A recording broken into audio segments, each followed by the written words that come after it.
And so we were going to think then about the communities and the bubbles of which we're a part. And I want us to start with those who are our nearest and dearest. It may be the people you live with, your family. It may be your very best friend. It may be people who actually live quite a long way away, but you keep in contact with daily through a text or a phone, Instagram, WhatsApp.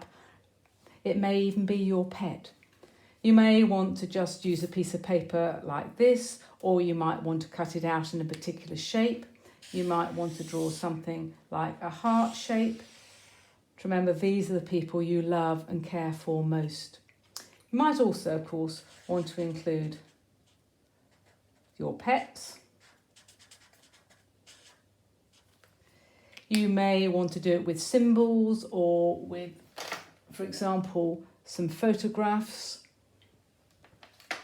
You might do a little picture or write their name, whatever reminds you of those who are your nearest and your dearest, that intimate group of people who you look to for your support and your care.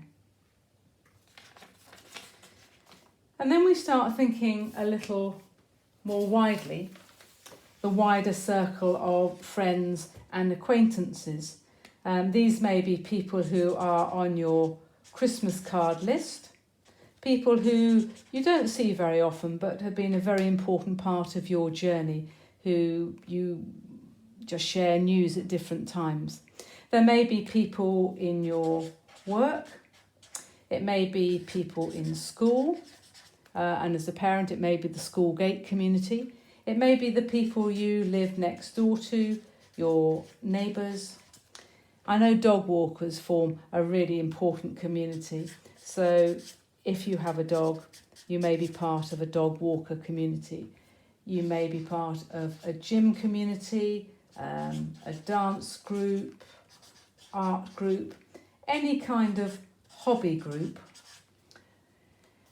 What else is there? The people, of course, at church. We're part of that wider circle of friends and acquaintances. So think about who might come into this group of your circles. And from there, we think a little more widely of the wider networks.